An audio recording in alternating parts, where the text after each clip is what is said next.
Boa tarde a todos. O Emiliano não está aqui, né? Como diria o Emiliano, quem sabe faz ao vivo.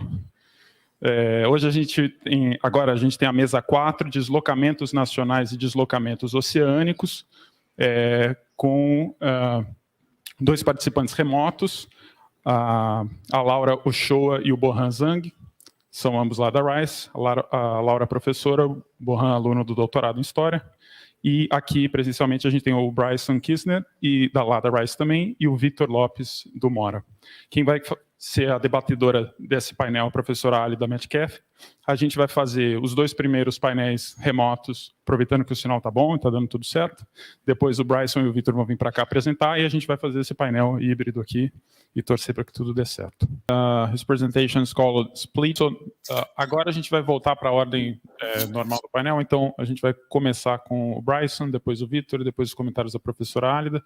Queria deixar à vontade para vocês, se vocês quiserem todos subir no palco, só o Bryson. We will be starting again with the original order, and you can feel free to come all to the stage or just come Bryson, whatever you prefer. So Bryson, the floor is yours. O Bryson vai apresentar a fala River of Refuge, Indigenous Diasporas in the Sabine Basin.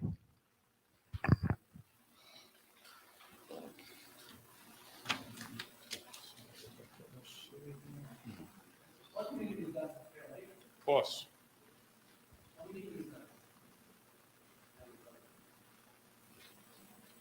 Sorry, it's not this one. It's not pulled up. It's still in the thing. Oh, Jay. No problem. This one? Yes. Final. Now, Mm-hmm. yeah. Mm-hmm.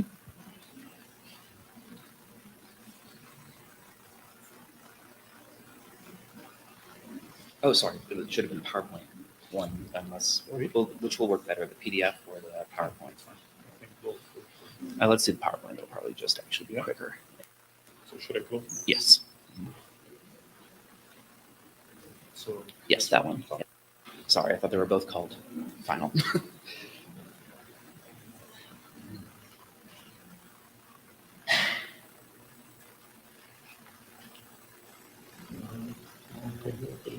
Is it just the place? I would assume so.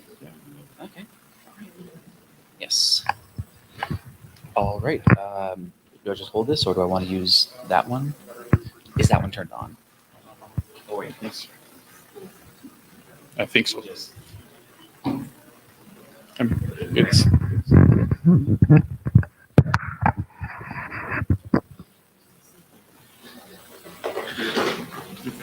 Yeah, I think I'm good. All right, can everyone hear me? All right, hello everyone. My name is Bryson Kisner. I'm here representing Rice University today, and I'm presenting this paper, River of Refuge, the Sabine Basin and Indigenous Diaspora, as a representation of part of my larger dissertation project. Hopefully this will eventually get chopped up and blended into the first 3 chapters of my dissertation, which I will hopefully share sometime in the next year, 2 years. We'll see what happens. So without any further ado, let's go ahead. I need to first establish where we are and who we're talking about, because even in the United States, my geography is a rather niche one. The Sabine River is a basin that forms the border area of the states of Louisiana and Texas. It is situated within a larger region, often referred to as the Gulf South. I'm referring it simply as Golfo Sur here because Golfo del Sur or Sur del Golfo just does not translate well to represent what I am trying to get at. Who am I talking about? I am talking about 3 indigenous communities who are not indigenous to this river basin, at least at the time that I am talking about. These are displaced communities from further east in the modern US South that come to this area between 1780 and 1820, hoping to find a landscape that will give them refuge from economic, political, martial problems. Why is this important? Other scholars have touched on these individual diasporas. They don't really get talked about together, and they certainly don't get talked about ecologically.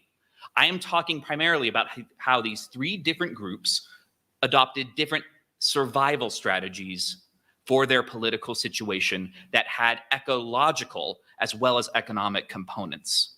And I believe that looking at this ecologically will help us to better understand what these communities endured and the decisions that they had to make and how those decisions played out in the long term. So, context. This is the modern US South. The area that abuts the Gulf of Mexico is the Gulf South. Now, this area is often described as the shatter zone, which I have poorly translated into zona de fragmentación. This is a term that has connotations with pre-transatlantic contact history into the 19th century. This area had undergone centuries of a feedback loop of ecological crises, environmental crises, political crises, epidemiological crises, warfare that was in a sustained cycle that was destroying and producing new communities, primarily communities with roots in the pre-transatlantic contact Americas. These communities, by the 19th century, late 18th century, are tied into transatlantic markets, mostly with the trade in animals or animal products, hides of bison, deer, beaver, otter, etc. Spotted throughout this area are several important European-run colonies, places like New Orleans, Mobile, Pensacola, San Antonio, that are involved in trade with these indigenous polities. One particular US historian has described this as a frontier exchange economy that much better describes the situation of the European colonists, the indigenous partners. The Europeans need the indigenous trade partners. And up until the time that I am going to begin describing, the indigenous trade partners need the Europeans far less. This area is also torn by European rivalries. Britain, France, Spain all have a presence in this region.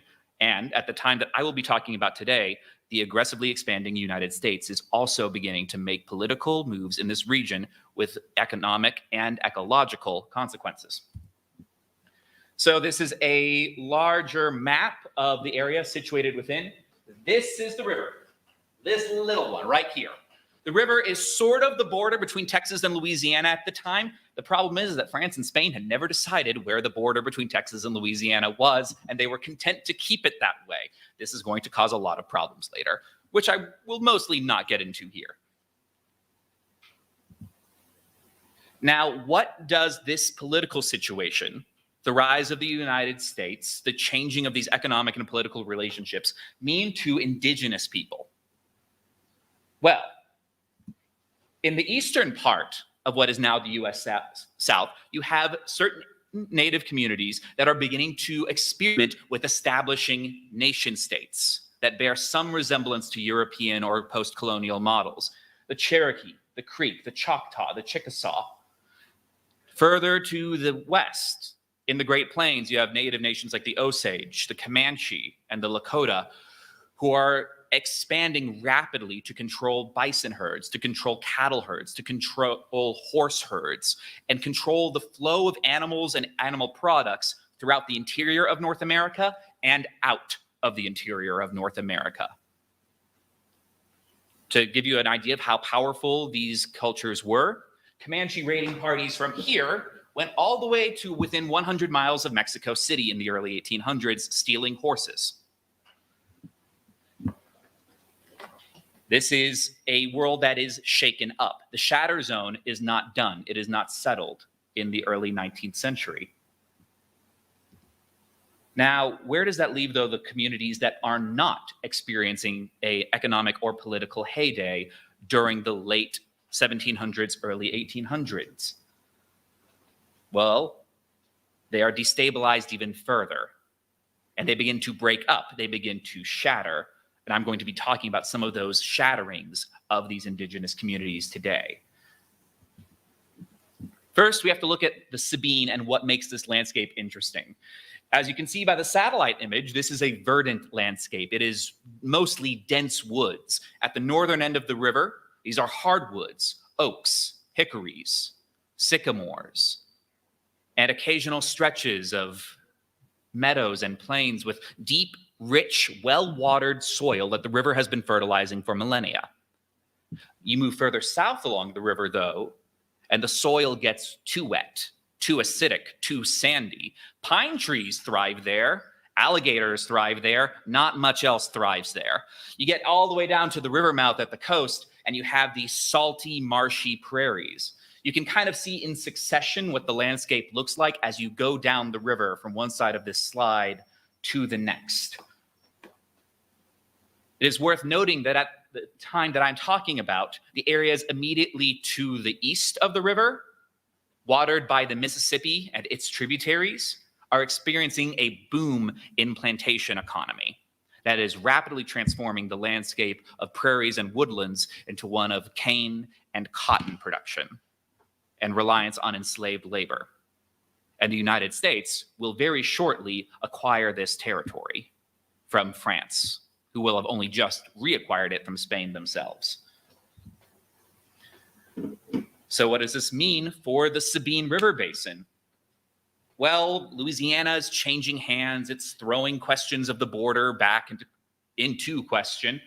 And for the indigenous peoples at the time, who controls Louisiana is not actually their primary concern because, well, they don't need Louisiana that much, at least for the majority of the 1700s. The primary power in this area is a native nation called the Caddo, but to call them a nation really doesn't describe their political system. This is a group of several commonwealths of independent towns that all speak related languages to one another. The primary one being the Caddo-Hadacho Caddo that live in what is now the northern border area of Louisiana, Texas, and southern Arkansas. So this is a very diverse area in terms of the cultures that inhabit it. You have Wichita, you have Caddo, you have Atacapa Eshok, you have Spaniards, who the local Spaniard population is often referred to as Adiaseños. Their ancestors came from what is now central Mexico around 100 years earlier. You have a French-speaking population, and you have a growing Anglophone population of people who were more likely than not US citizens until crossing over a river border a few years back. These politics are changing. Again, Louisiana is changing hands, but that is not the primary power vacuum. The primary power vacuum is not New Orleans, it is Caddo country. A series of epidemics utterly decimate Caddo presence in the region. They lose as much as 2/3 of their population. In the 1770s alone, from a bubonic plague epidemic begot when a ship smuggling enslaved people from Jamaica crashes on the Texas coast. When the Caddo collapse, it leaves a vacuum not only of political power, but of space. There is now new real estate in this region that can be claimed because the Caddo can't. The first group to capitalize on this space is actually a traditional rival of the Caddo, Choctaw groups. These aren't members of the greater Choctaw Nation, which is situated on the eastern side of the Mississippi River. These are, again, shatterings of the main Choctaw Nation that are moving west, trying to get further away from the power of white settler societies, white colonial societies. And they eventually figure out that they can make a deal with the Caddo. Whenever violence breaks out, it is blamed on individuals, not the leadership of Caddo or Choctaw communities. Business goes on. The Choctaw manage to settle away from the Caddo. Where do they settle? They settle in those sandy, acidic pine woods that really no one else wants. What do they do there? Subsistence farming. They remove themselves from the market and market pressures and contact with colonial powers and colonial authorities. They do a little bit of ranching so they have some goods to trade when they need to, but otherwise they hide in the woods and they become very good neighbors with the Spanish-speaking community that already lives in the area. Who's next? You have a group that I'm simply referring to as the Muskogeans. Why? Not all of these people spoke Muskogee languages, but enough of them did, and those that did held the political leadership of this group of communities. Where do they settle? They settle north of the Choctaw in greener areas, areas that are easier to farm. But the Muskogeans are very, very impoverished by the time they make it into the Texas-Louisiana border region. And they face land pressures from the increasing number of white wannabe planters in Louisiana. They don't turn to farming then. They turn to that trade that has been in the area for centuries, a trade in animal products. This is a 18th century frontier exchange economy that has become a 19th century frontier exchange economy, but the roles are reversed. It is now indigenous communities that need the colonial ones far more than the colonial communities need their indigenous partners. What is a good example of this and the ecological consequences?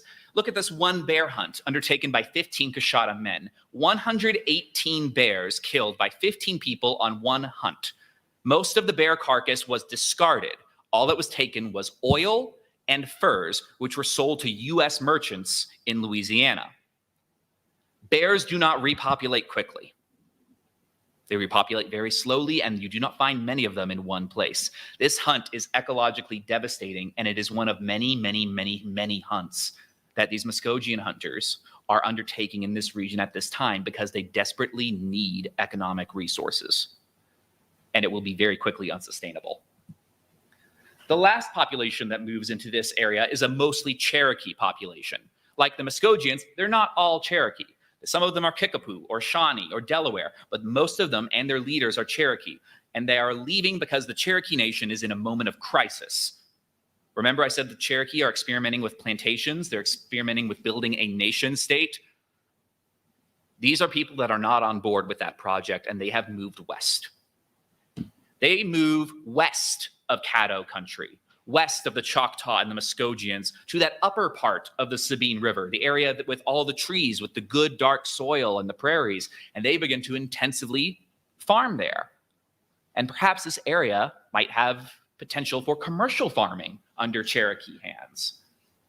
You can probably guess how that is going to end, because they have vastly underestimated the pace at which white US citizens are going to be moving westward. The Muskogeans are the first of the groups to leave the area that they have just come to. The resources are exhausted, the Caddo continue to decline, the white plantation centers continue to grow too quick. They relocate further west into even less desirable to white folks woodlands in Texas, out of the Sabine Basin entirely. They're still there today. The Alabama Coshada tribe of Texas, one of Texas's only 3 indigenous nations with their own territorial autonomy in the form of a reservation. But again, no longer in the Sabine Basin. What happens next for the Cherokee is worse. When things get hairy, when Mexico becomes independent, when Mexico begins fighting with these Anglo-American colonists, they try as much as they can to stay out of it. In fact, the first president of the secessionist Republic of Texas is sort of a Cherokee citizen, and they try to cut a deal with him for land. He does his best, but the Congress of the Republic of Texas gets in the way. And for lack of a better term, the man that succeeds that Cherokee-friendly president, Mirabeau Lamar, is a genocidal, warmongering maniac.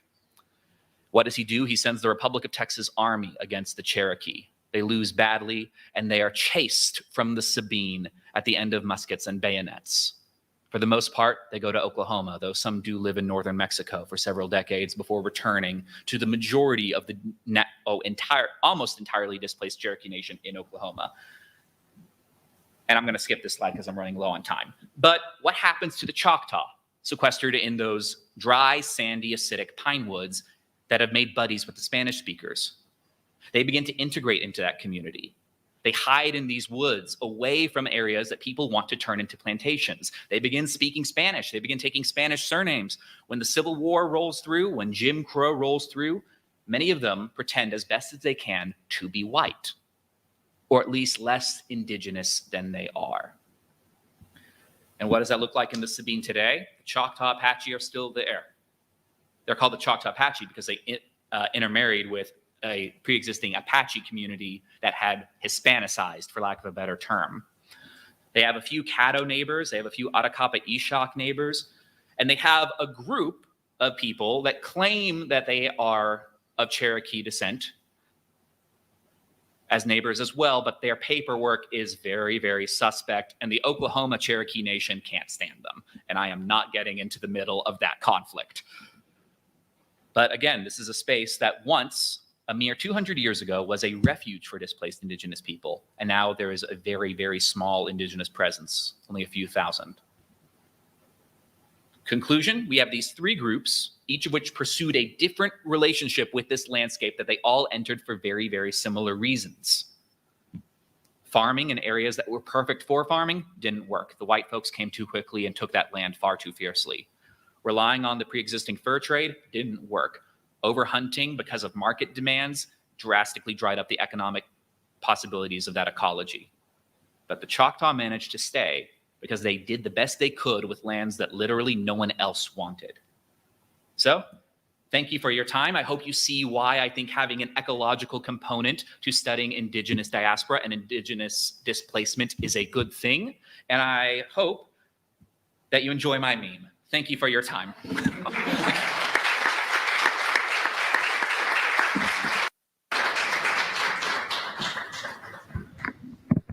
Obrigado, Bryson.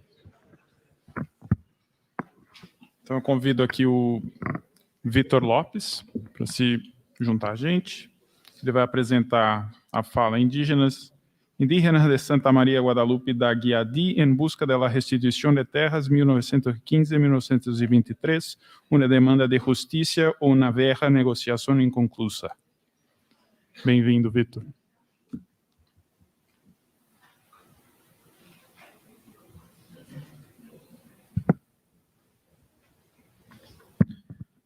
Buenas tardes. Bueno, yo voy a dar mi ponencia en español y bueno, voy a ir directamente al grano. Creo que ya todos estamos un poquito cansados.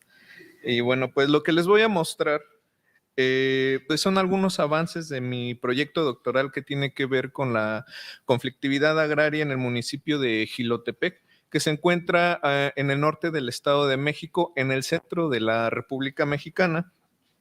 Y bueno, el caso que voy a abordar resulta singular porque se trata de un grupo de indígenas otomís que se organizaron para pedir la restitución de sus tierras en 1915 en el contexto de la reforma agraria mexicana. Este proceso en su aparato jurídico consideraba dos acciones. La restitución de tierras básicamente consistía en que se les devolvía a los pueblos que por alguna razón hubiesen perdido sus tierras a mediados del siglo XIX.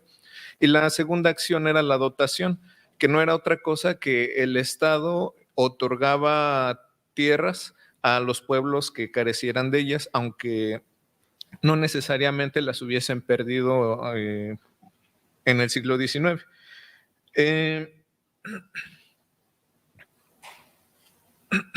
Bueno, estos indígenas no pedían tierras para cultivar, sino lo que buscaban era la restitución de su pueblo, porque se encontraban como en una suerte de limbo a no disponer de un pueblo, por un supuesto despojo del que fueron víctimas en 1882 a manos del propietario de la hacienda de Doxichó y el jefe político del distrito de Jilotepec. Y aunque este supuesto presunto despojo ya fue documentado por la historiografía, las circunstancias aún no quedan claras y se da como un hecho este supuesto despojo. Pero estos indígenas en 1915 emplearon este argumento como su principal herramienta para lograr el propósito de fundar su pueblo.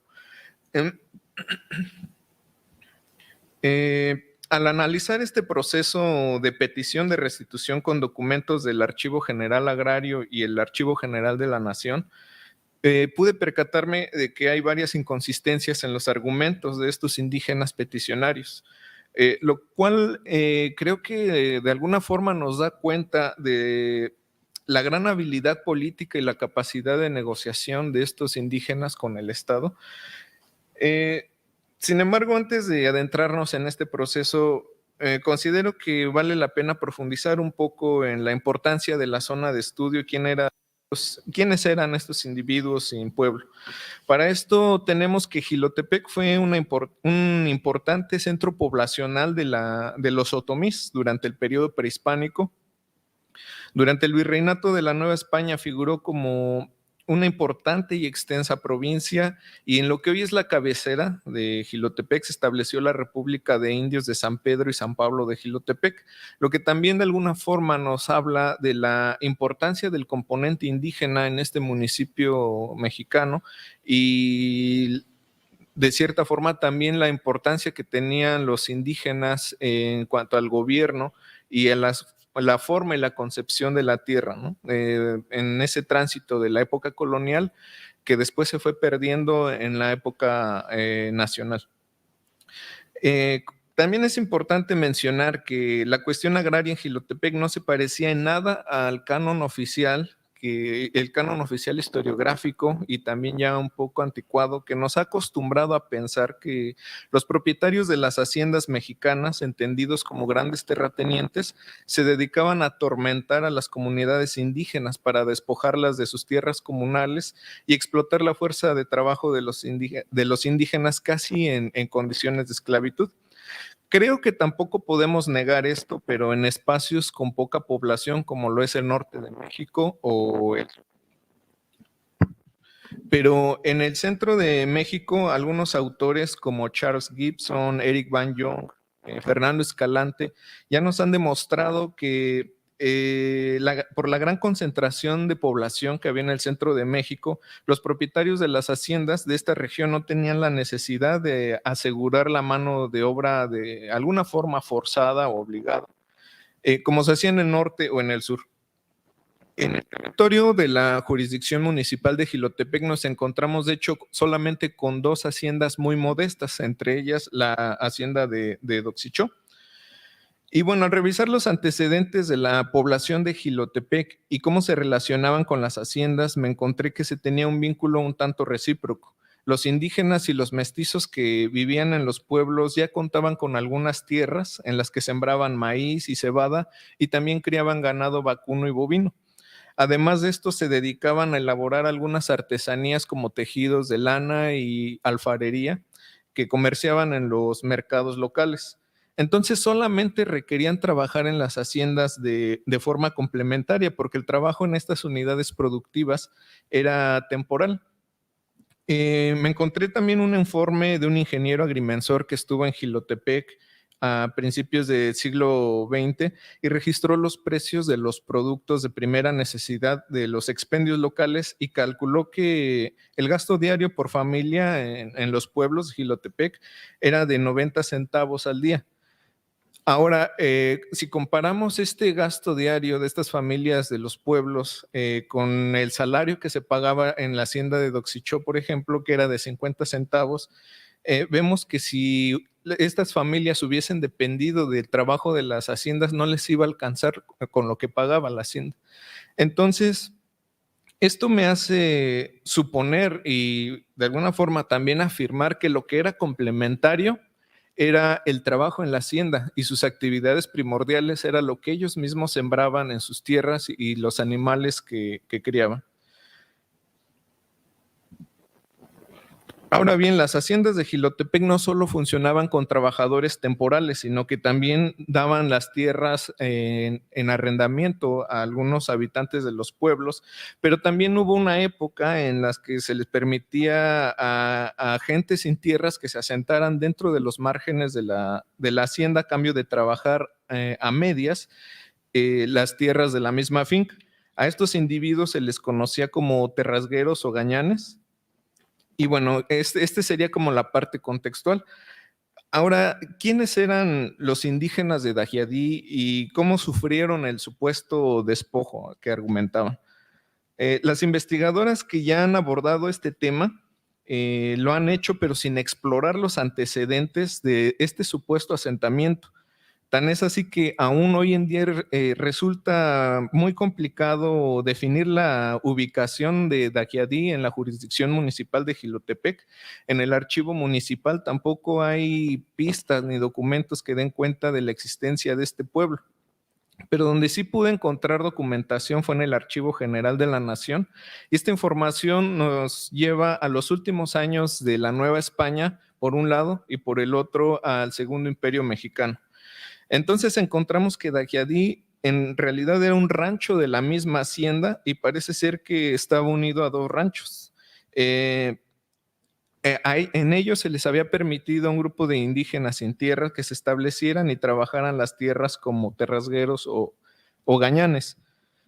El acuerdo que tenían estos terrasgueros con la hacienda consistía en que la finca les proporcionaba los arados para trabajar la tierra, les daba semillas y dinero, y a cambio los terrasgueros tenían que entregar la mitad de maíz y la mitad de la cebada que cosechaban, pero el problema surgió cuando el propietario de la hacienda, Juan Francisco Durana, la dio en arrendamiento a Policronio Colín en 1808, y este arrendatario rompió este acuerdo que por lo menos lo he registrado hasta el siglo XVIII, bueno, que desde el siglo XVIII, y este problema dio cabida para que los indígenas solicitaran al virrey Pedro de Garibay la reducción a pueblo en los terrenos que habían ocupado en la hacienda desde tiempos inmemoriales.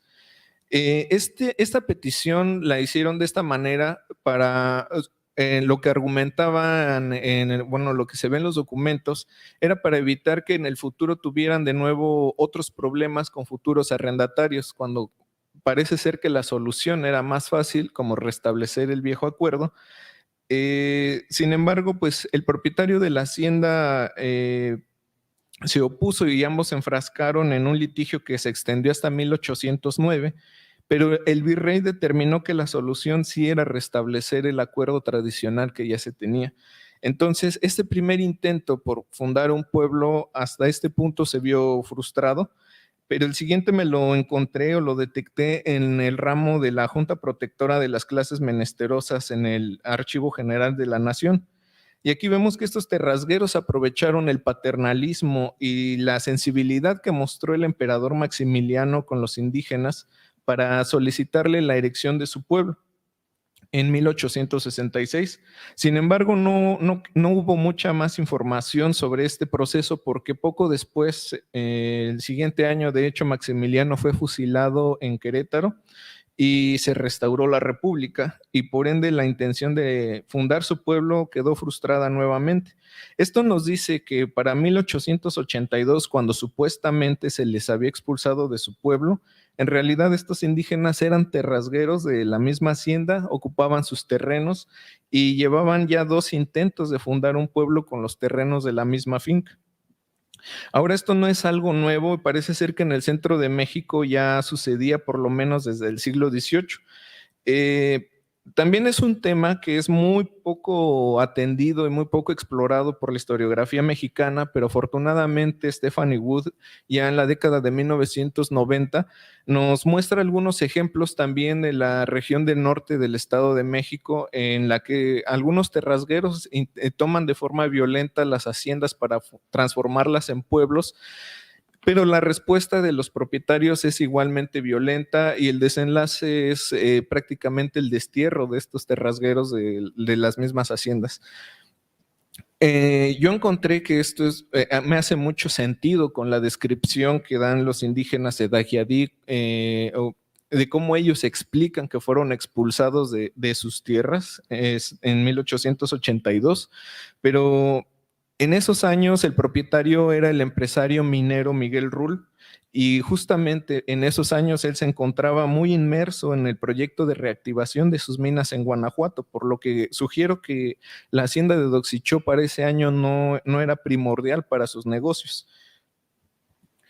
Y bueno, este es el panorama general y previo con el que estos indígenas, o por lo menos los descendientes de los indígenas decimonónicos, llegaron al siglo XX a pedir la restitución de tierras ya en el marco de la reforma agraria.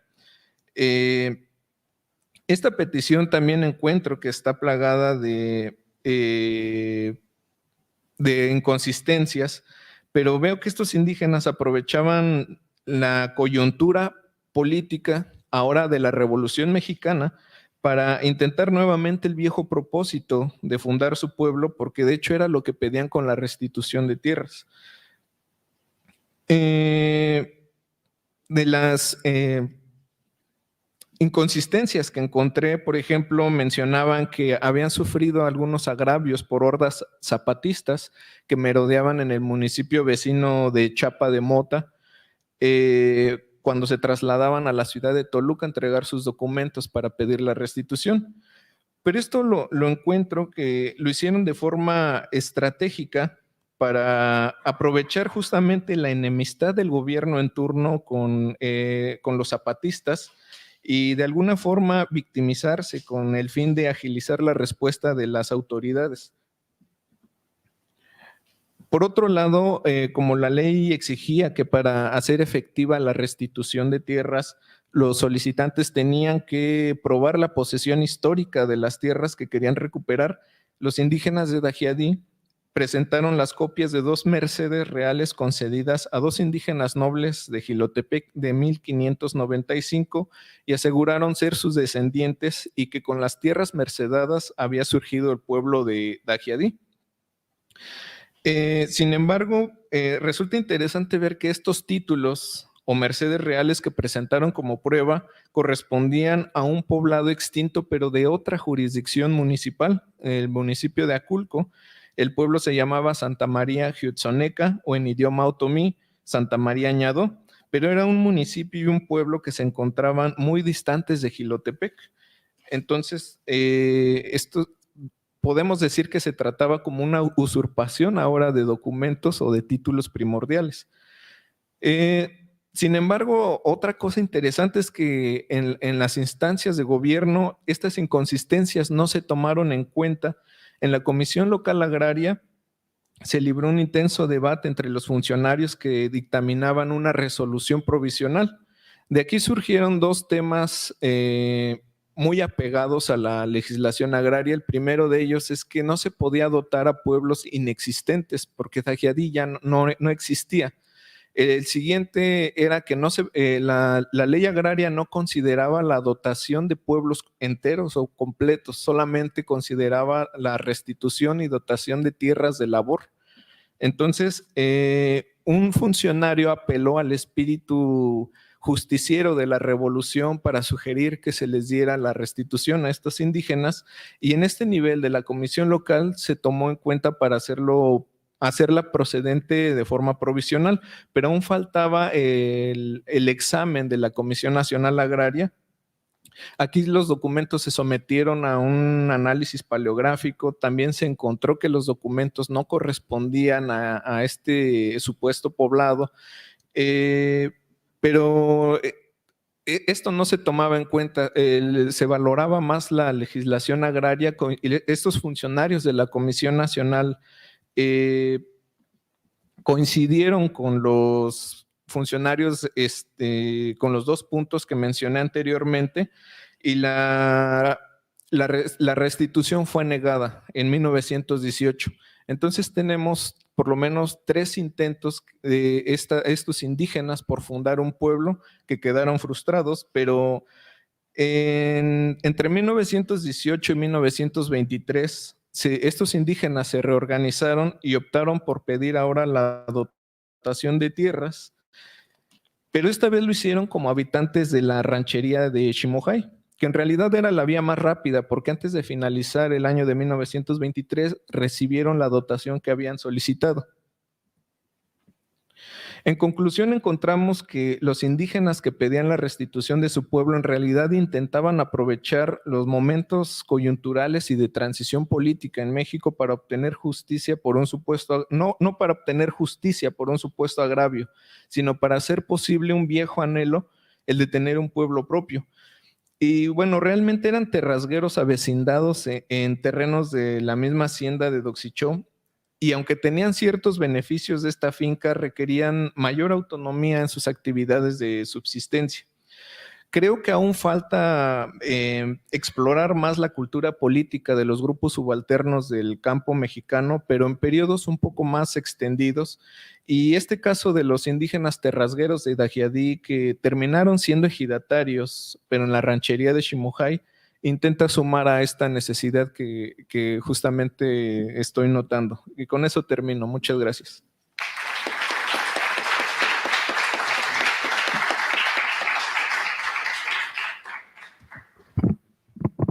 Obrigado, Vitor. Agora eu queria convidar a professora Alida Metcalf, também o Bryson e o Vitor, se quiserem ficar aqui na mesa. A professora Alida tem 20 minutos para fazer os comentários. Obrigado.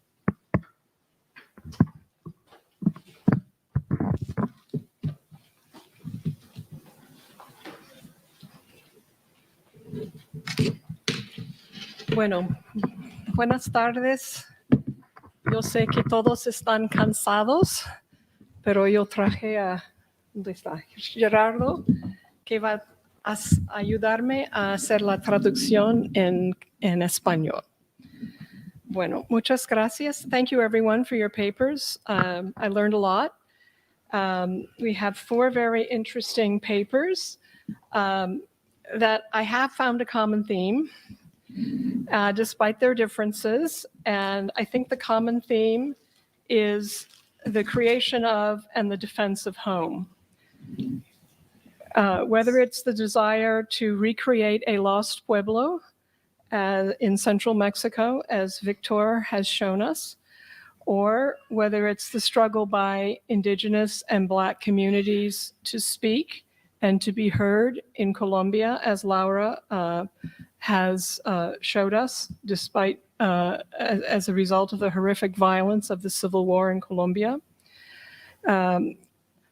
Whether it's the lobbying in the United States by the Chinese Communist Party and the Kuomintang during the Chinese Civil War, as we see in Bohan's paper, or the struggle of Native American communities in the Sabine River Valley, as we see in Bryson's paper.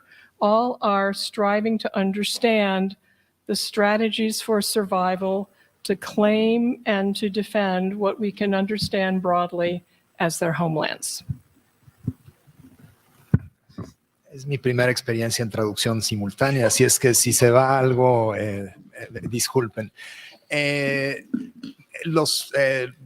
Los trabajos son muy interesantes y cada uno aborda un caso específico y tiene características particulares, pero Alida encuentra un elemento común en todos ellos y es este deseo de recuperar el hogar, de recuperar un lugar de pertenencia, y eso se ve en todos los casos analizados, en los indígenas otomís del centro de México, los ciudadanos chinos que están en los Estados Unidos y desean regresar, estos Muscogians del bajo río, bueno, de las márgenes del río Sabina, y también, se me está yendo uno, y también obviamente sí, los afrocolombianos e indígenas también en Colombia que desean recuperar, tener un lugar que puedan llamar propio y recuperar un hogar.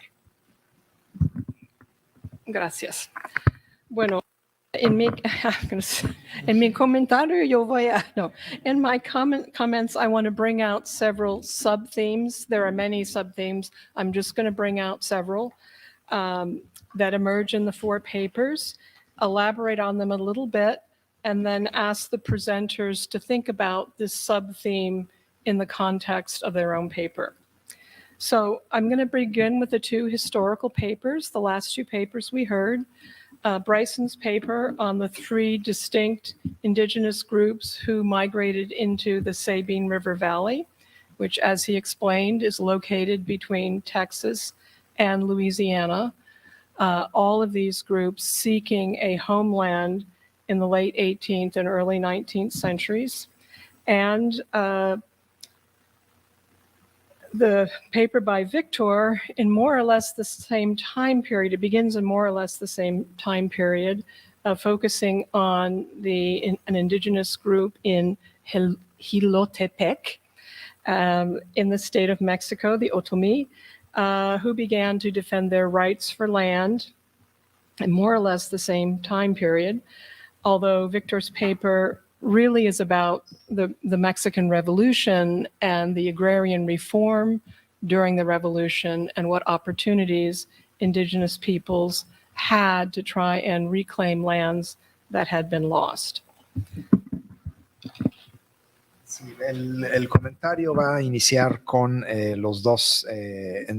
las 2 ponencias que tienen tema más histórico, el trabajo de Bryson, que es sobre estos grupos indígenas en el bajo río Sabina, en la frontera entre lo que ahora es la frontera entre Luisiana y Texas, en el Golfo de México, y también el trabajo de Víctor, que es sobre el pueblo de Jilotepec, en el Estado de México, en el centro de la República Mexicana, y que tiene más que ver con la Revolución Mexicana y con el proceso o los litigios que se dan, que tienen origen, no tienen origen, más bien que se ventilan o se pueden observar durante el proceso de reforma agraria. Sucede justo en los años posteriores a la revolución. Gracias. Okay, so we have two papers on indigenous groups in roughly the same time period, más o menos. I think it's interesting to sort of see them in comparison. Victor is telling us about an indigenous group who had been living in Jilotepec as terras güeros or gañanales, in other words, indigenous people who were basically living as tenant farmers, required to pay half of the harvest back to the hacendado. And one question I had for both Victor and Gerardo is, cebado, is that really barley? Were they really growing barley in central Mexico? See? Barley? Yes. Yeah, okay, that was a surprise to me. Cebada, okay. And we like beer too. okay, that explains it. Okay, and so in the early 19th century, the hacendado, the hacienda owner, took away this right when he rented the land to a non-indigenous man, presumably a mestizo or someone of Spanish descent or mixed descent, Spanish and Indian descent, who then planted on the lands that the indigenous had customarily farmed. This led to the indigenous to begin their long process to try and regain their rights to plant on the land.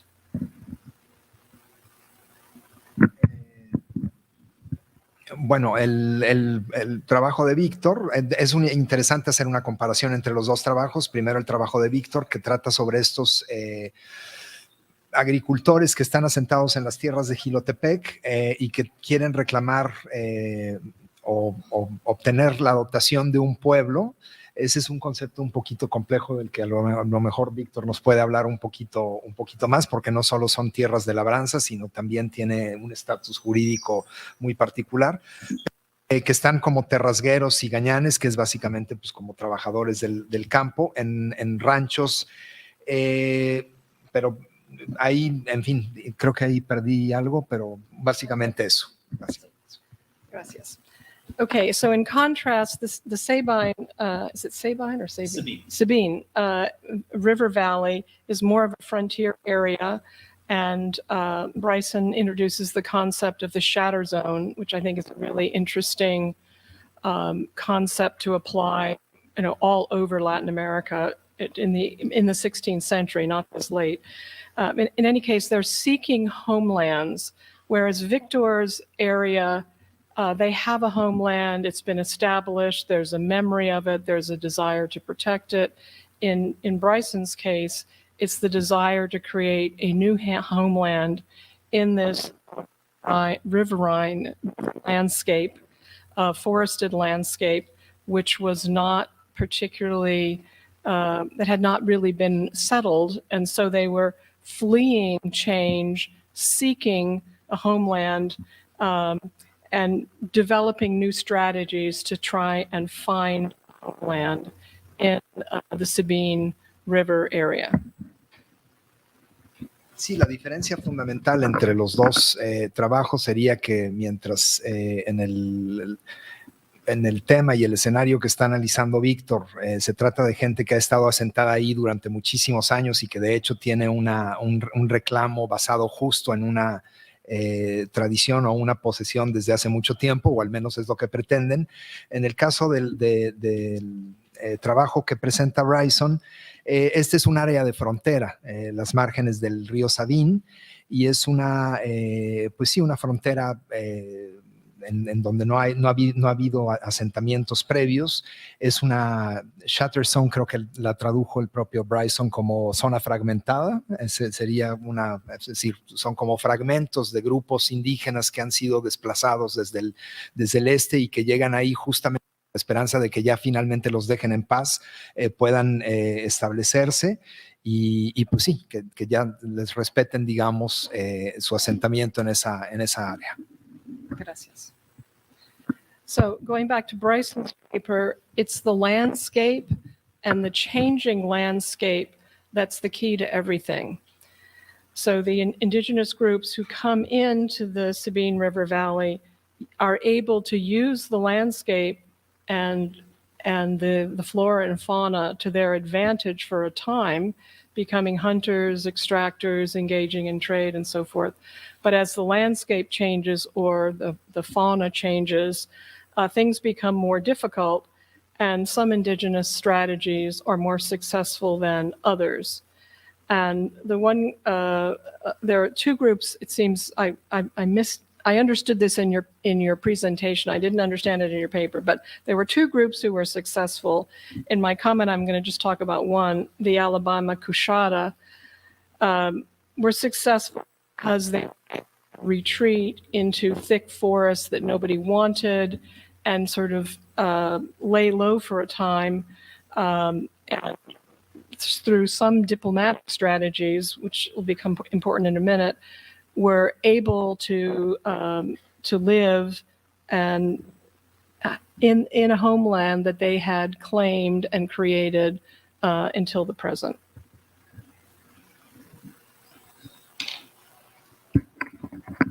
Sí, en el caso del trabajo de Bryson, se trata de un paisaje que está en cambio constante, en donde, bueno, los grupos que se asientan ahí tratan de obtener, obviamente, su subsistencia y de sacar ventaja de este paisaje, pero, o de estos sitios, pero hay cambios en el ambiente que lo hacen muy difícil y hay cambios ecológicos que hacen también la subsistencia muy difícil. Hay un grupo que sí logra, al parecer con éxito, pues sí, establecerse ahí, que son los Cushada de Alabama. Y bueno, tienen una estrategia exitosa en el sentido de que buscan un área que nadie más desea. Se meten a un área que es, digamos, el suelo es muy pobre, no hay, digamos, grandes prospectos de agricultura ahí, y de esa manera pues logran permanecer al margen y en ese sentido tener éxito, al menos en tener un asentamiento, digamos. Gracias. Bueno, regresando a Víctor, we learned that despite being terrasqueros or gañanales, in other words, these indigenous people who had very fragile status, and I would think they were very poor, they were extremely politically savvy and took advantage of moments of opportunity during the volatile period of 19th century Mexico. They petitioned the viceroy. They petitioned Maximilian. They petitioned Porfirio Diaz. They petitioned the leaders of the Mexican Revolution during the agrarian reform to try and establish rights to what they considered to be their homeland. They wanted their pueblo. So this would have required knowing Spanish. It would have required hiring lawyers. At the time of the revolution, they made choices, and as I understood finally in the presentation at the end, they did succeed in gaining lands, not exactly in the way they had intended, but they had political strategies that they used over 100 years to obtain recognition to their lands, as I understood it. I hope that's correct. Sí, en el caso de los indígenas de Jilotepec, son terrasgueros, y en esa medida uno pensaría que son gente pobre o con pocos recursos, pero de cualquier manera demuestran tener gran habilidad política o astucia, y prueban conocer los canales e instrumentos legales que pueden utilizar justo para obtener algunas ventajas y hacer esta solicitud que hacen justo para que se les conceda la erección de su pueblo.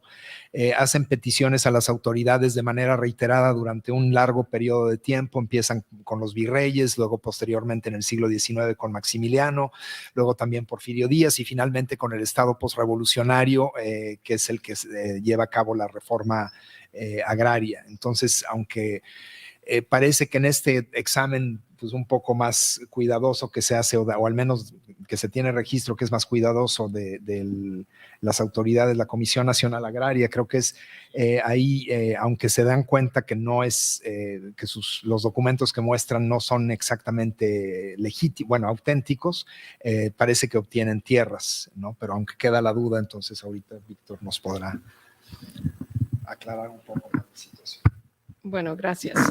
Okay, now moving on to the modern papers, Laura Correa Ochoa is focusing on the very complicated and extremely violent conflicts between the state, armed guerrillas, right-wing paramilitary groups in the 1990s, and how they affected Indigenous and Black communities in the Caribbean and Pacific coasts of Colombia. So despite the adoption of a quite progressive constitution in Colombia, it was followed by a period of great violence. And this violence affected primarily Indigenous and Black peoples, as she showed.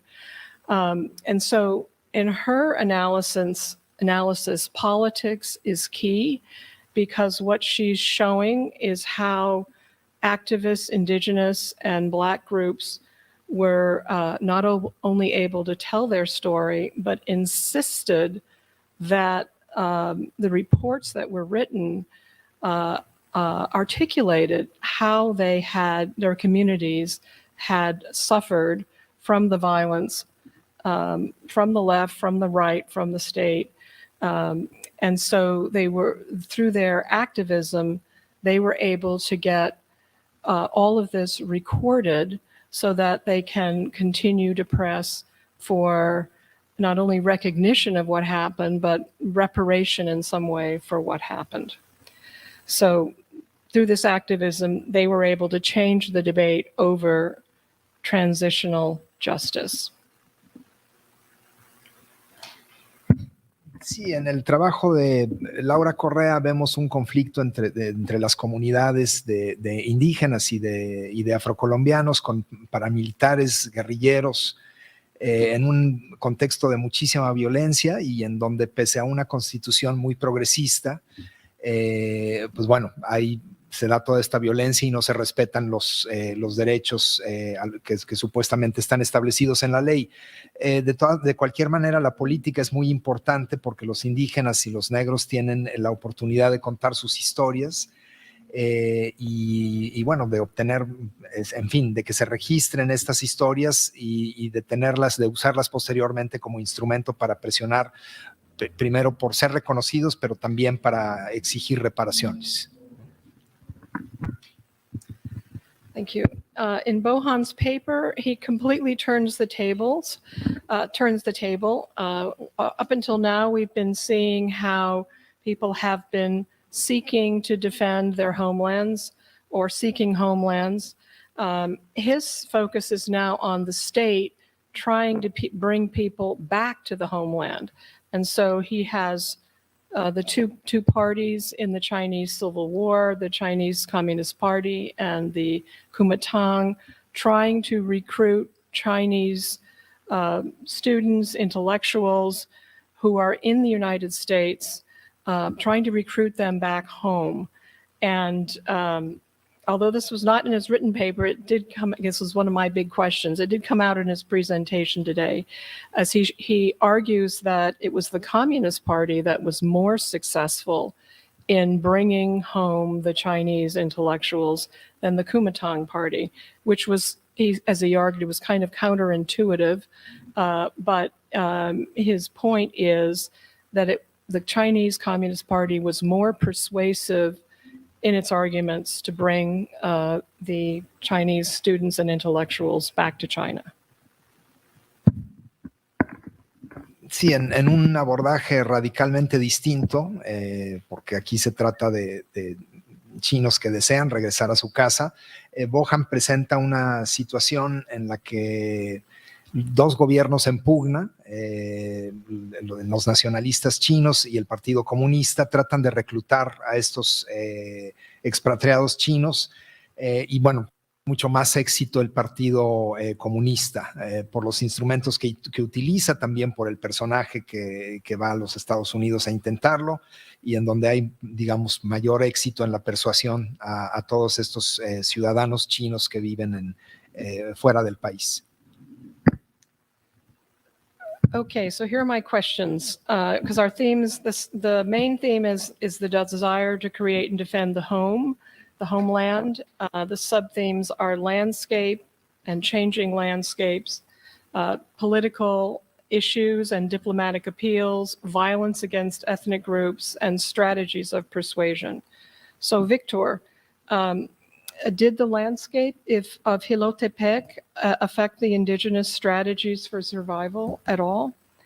Was the landscape of the hacienda changing in the 19th century in ways that were favorable or unfavorable to the indigenous who were trying to, in their struggle to defend their rights? Does the community still exist? And if you could restate again exactly what they received in the end, I think that would be helpful. For Bryson, were political and diplomatic strategies at all successful for the survival of the indigenous groups? It seems that, you know, the argument that Lauer is making is that politics is key. You're arguing landscape is key, but is there a political dimension in your story as well? For Laura, did the landscapes change as a result of the Civil War? You end your paper with the statement, it is ultimately a question of politics. What's the next step? What do you see as the next steps for the indigenous and Black communities? And for Bohan, was part of the argument that the Chinese Communist Party used to be persuasive in bringing the Chinese students and intellectuals home? Did it explicitly address the issue of home? Can I read them from the screen? Because, I yeah, changed it a little okay. bit. Pregunta para Víctor. El paisaje de Jilotepec, ¿cómo afectó las estrategias indígenas de sobrevivencia? El paisaje de la hacienda y sus cambios durante el siglo XIX fueron favorables o desfavorables para la lucha que hicieron estos pueblos para defender sus derechos. Contrataban abogados, quiénes eran y cómo les pagaron. ¿Existe todavía esta comunidad? ¿Y qué sucedió con su petición? Luego, para Bryson, ¿qué tan importante fueron las estrategias diplomáticas y políticas para la sobrevivencia de estos grupos indígenas? Sugieres que los Coushatta de Alabama no solo se retiraron al bosque, digamos, más espeso e inaccesible, pero que también utilizaron estrategias diplomáticas para defender su hogar o su tierra. ¿Habría esto ayudado a los Cherokee, por ejemplo? Luego, para Laura, ¿cómo afectaron los paisajes esta guerra civil? Concluyes en tu trabajo con la declaración. Es al final del día una cuestión de política. ¿Qué ves como los siguientes pasos o cuáles serían esos siguientes pasos? Para Bohan, ¿cómo fue que el Partido Comunista Chino o sus usos, sus ideas fueron más persuasivas sobre digamos, el país chino, sobre regresar a casa, digamos? ¿Cómo pudieron vivir bueno, ya. Ok. Thank you. Gracias.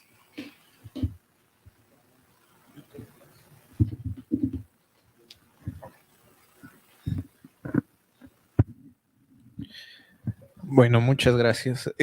Bueno, sobre el paisaje, bueno, es una buena pregunta. No he intentado analizar cómo el paisaje afectó las estrategias, pero lo que he intentado poner atención en cuanto al paisaje es que, pues sí, determinaba mucho los intereses de estos indígenas errantes, ¿no? Por llamarlos de alguna forma. Se refugiaron en una ranchería que en algún momento había sido también alguno de los ranchos de la hacienda, pero analizando el paisaje se trataba de un espacio pues áspero, seco, semidesértico, muy rocoso, que carecía de pastos para los animales y también de fertilidad para el cultivo del maíz y la cebada. Y la hipótesis que tengo hasta el momento es que querían regresar al espacio que tenían como terrasgueros en el siglo XIX, precisamente porque en un documento, y precisamente en los documentos coloniales de fines de la Nueva España, se menciona que había abundancia de agua, bosque. En esa época ocupaban demasiada madera, era muy codiciado el bosque, tierras de labor, tierras de riego también. Entonces, digamos que esa es como la atención que le he puesto hasta el momento a las cuestiones del paisaje.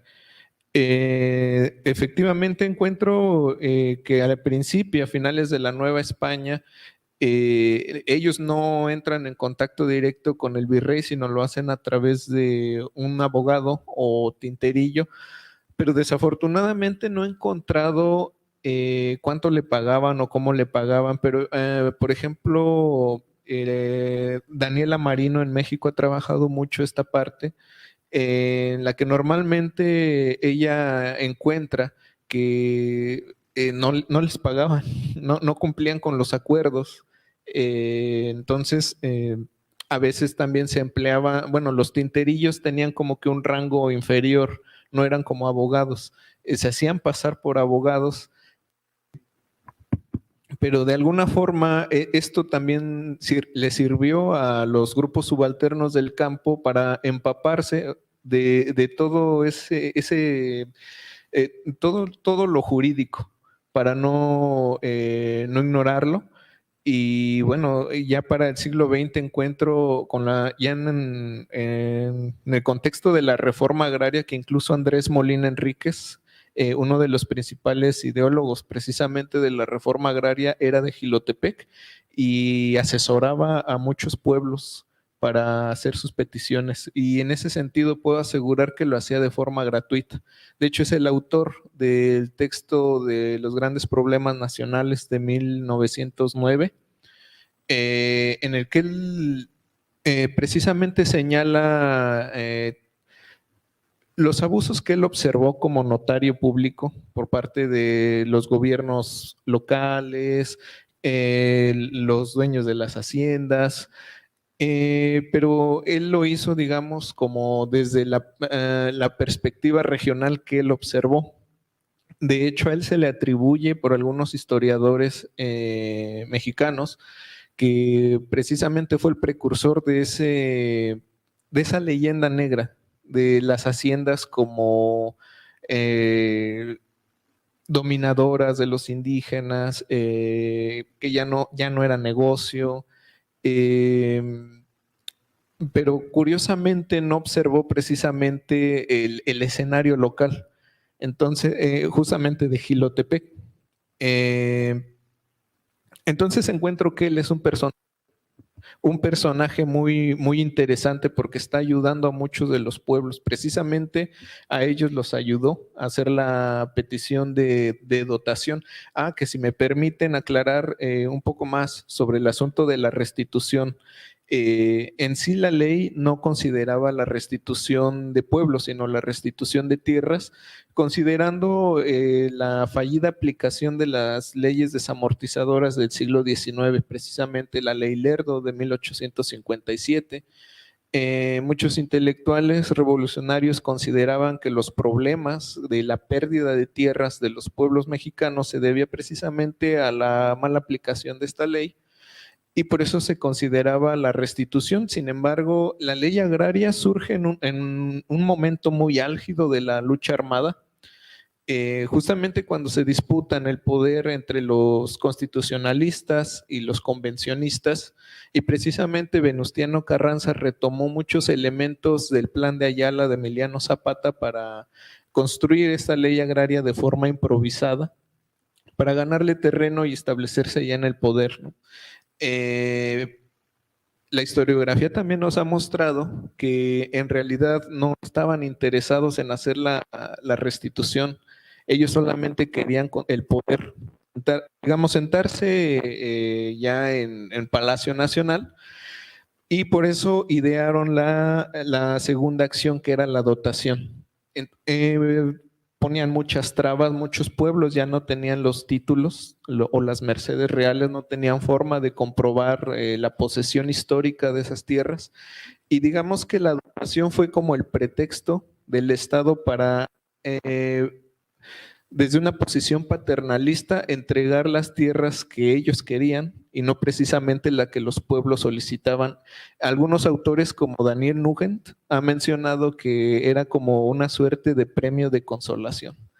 Entonces, digamos que esas son como las diferencias entre estas dos acciones. Y bueno, ¿qué pasó con la hacienda? Yo me atrevo a decir que fue favorable todo el que se haya desmembrado para dotar básicamente. De hecho, casi no hay casos de restitución en México, casi todas fueron dotaciones. Considero que fue favorable para los pueblos, pero para la hacienda sí fue una tragedia, porque a principios, hasta los años 20, todavía encuentro algunos pueblos que trabajaban como medieros o que estaban asociados con la hacienda y no querían la dotación de tierras, ellos se negaban. Pero cuando otros pueblos, como estos indígenas, empezaron a afectar y a fragmentar la hacienda, muchas de las tierras que tenían como acordadas con la hacienda se les entregaron en dotación a otros pueblos y se quedaron sin sustento, los que estaban aliados con la hacienda. Eso los empujó a pedir ya la restitución. Considero que fue favorable porque de esa forma ya no tenían que entregar la mitad de las semillas o de los granos, sino que ya todos los granos se los quedaban ellos. Y bueno, los propietarios en realidad eran absentistas, no estaban ahí, no eran sus principales negocios.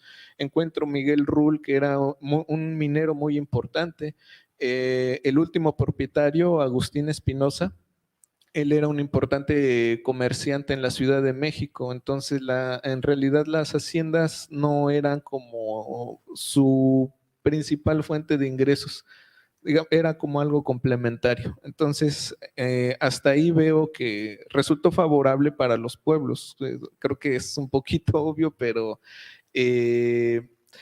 no me atrevo a decir todavía que la hacienda fue como que la gran víctima, porque no me gusta hablar como de víctimas y beneficiados, pero pues de alguna forma creo que sí fue desfavorable en este sentido. Bueno, y me podría extender más hablando de otros casos que he analizado, pero bueno, a grandes rasgos creo que eso es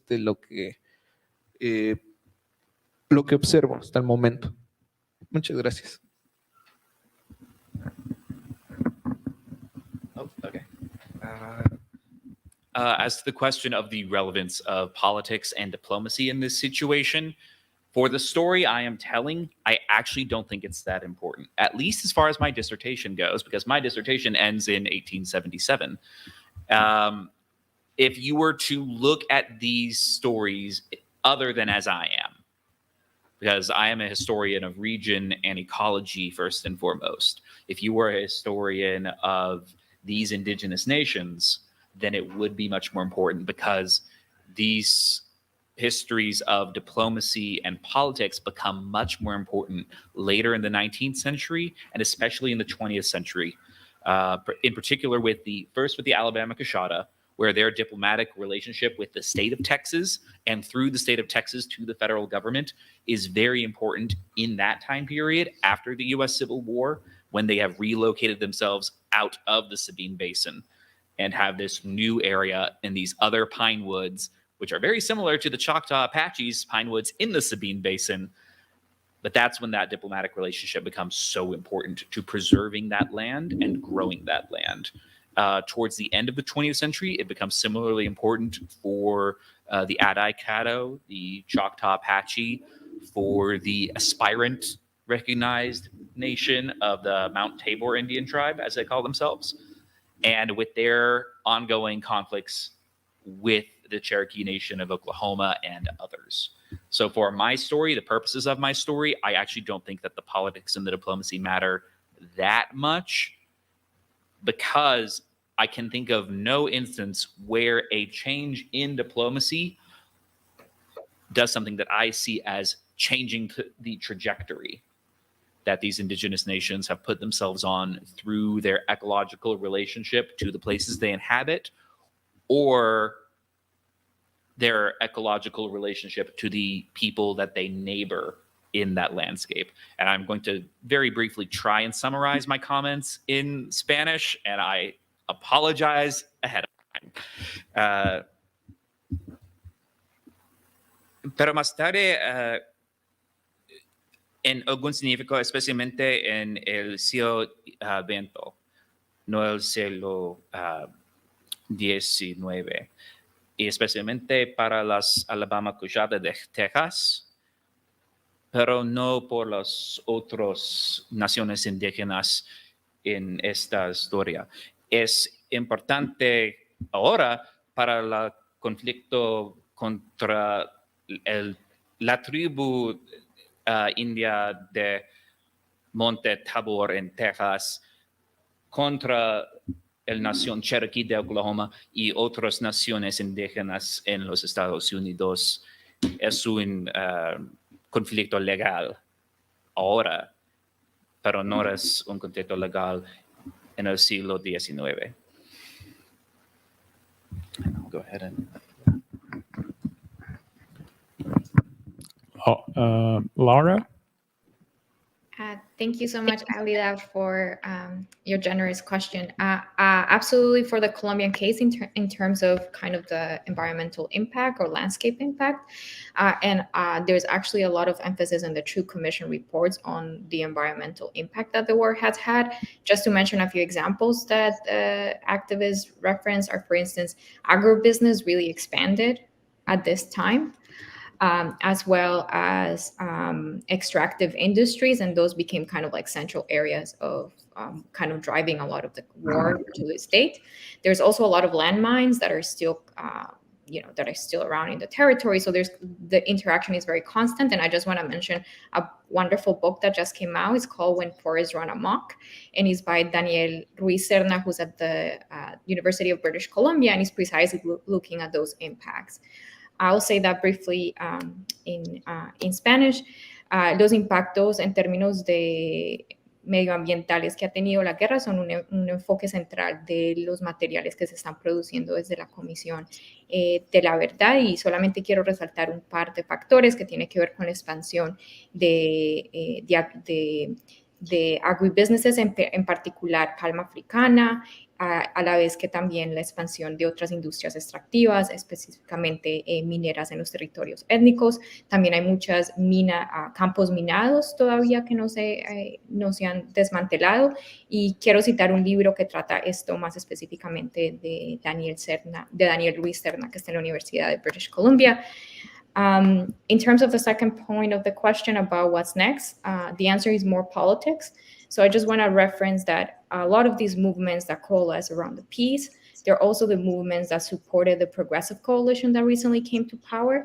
And Francia Marquez, who's our current vice president, she herself was part of the peace negotiations and part of the Ethnic Commission. So I think there's a sense that the kind of structural changes and structural demands won't happen by themselves, by the kind of traditional political elite class in Colombia. So it requires kind of rethinking what politics is and what it can be. And I'm in part responding to some of the transitional justice literature, which tends to see these kind of spaces as quite depoliticized and as kind of just spaces for liberal discourse. And I think the Colombian case reveals that there's something else at work that I think is worth thinking through. Con respecto a la segunda pregunta, mi respuesta es que para lo que sigue es más política, y yo creo que lo que se puede citar precisamente es que muchos de los activistas que han organizado alrededor de la paz y los derechos humanos son los mismos activistas que apoyaron la campaña progresista del gobierno actual de Francia Márquez y Gustavo Petro. Y Francia Márquez, solo para citar un ejemplo, participó en las negociaciones en La Habana, es parte de la Comisión Étnica. Entonces, yo siento que hay una idea de que la respuesta es más política, ocupar otros espacios políticos donde se puedan realizar estas demandas de una manera más concreta. Muchas gracias. Thank you, Laura. Bohan? Unfortunately, we are out of time. Before finishing up, I would like to remember that, well, tomorrow we have 3 more tables. Eu gostaria de lembrar que nós temos 3 mesas em português. Às 9 horas, práticas religiosas e de cura nas Américas e na Europa.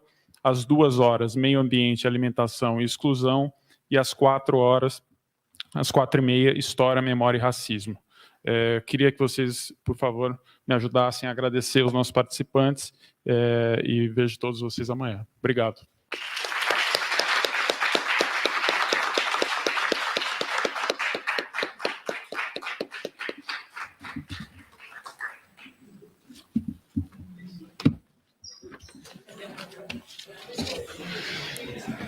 Thank you, Laura. Thank you, Bohan.